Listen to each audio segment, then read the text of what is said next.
Hello and welcome to Bite Size Theology.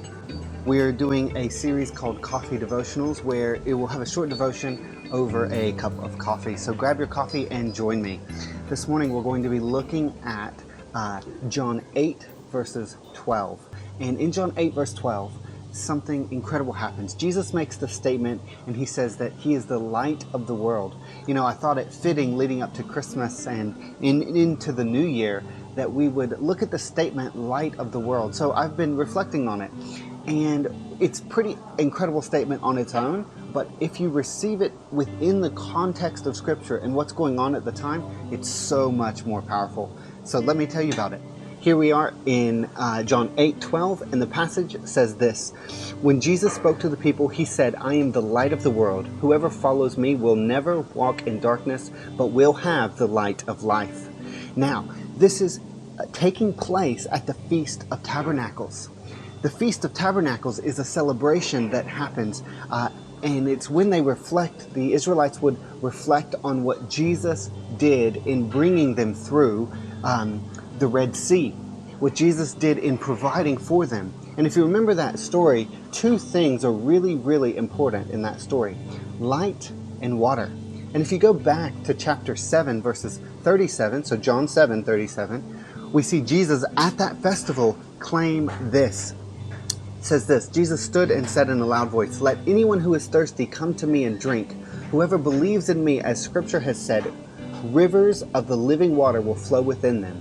So what Jesus was claiming here, as they were celebrating the water, the parting of the Red Sea, also the life-giving water that came from the rock, if you remember that story in Exodus 17, they're celebrating the water, and Jesus stands up and says, "I am the living water. I mean, let anyone who is thirsty come to me." Wow!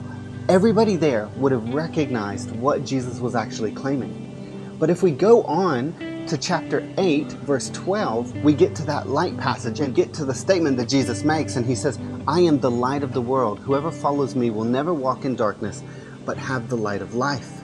When we go back and we look through Scripture and we look at light, I mean, there's so many connections here that Jesus is really claiming, but I just want to point out a few.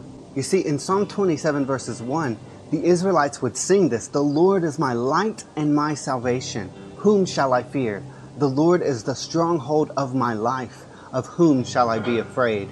You see, they were trained and they were expecting Yahweh and the Lord to be their light. And they knew that. And so the Messiah would also claim and be the light.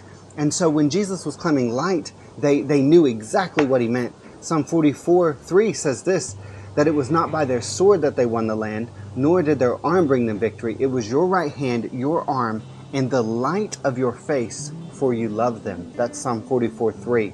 Psalm 119:105. Your word is a lamp for my feet and a light on my path. You see, Jesus here was actually claiming something incredibly controversial. He was saying, "I am the light. I am the Messiah.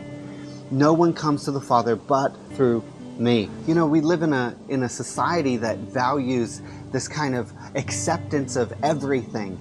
And the statement that Jesus is making here is not an acceptance of everything statement. He doesn't say that there are many lights and I am one of them. He says that I am the light of the world. He was saying that here by saying that anyone who follows him will have the light of life, will never be in darkness again. And really the light of life, as I was looking that up, it's really a state of life. It's like the fullness of life, life in exuberance, abundance, and you know, the light of life. It's quite a promise that whoever follows Jesus. And I just want to encourage you to maybe look in further what following Jesus really looks like. I think our modern day Christianity takes a poor approach at a true follower of Jesus, living and longing after him, setting aside your desires for his desires, allowing him to be the plumb line for which we line our lives up to. And one final thing I want to share is a bit of an insight that I had when I was studying this passage. I was sitting in a cafe, and at that cafe, I was studying John. I had my Bible. I was reading John 8:12, and it says, Jesus says here, "I am the light of the world. Whoever follows me will never walk in darkness again." Over on my left, I looked over and I noticed a lady who was reading tarot cards. She was reading someone else, and she was reading these tarot cards and sharing it with someone else. And over on my right, there was a bookshelf. It was a mantle, and there were books on the mantle. And there were 3 books, and they were all Charles Darwin, The Descent of Man. On my left, I see tarot cards and readings. On my right, I see The Descent of Man. And in the middle, I see Jesus Christ claiming to be the light of the world. And he wasn't just claiming it, folks. It was true. We can live after him and never walk in darkness again.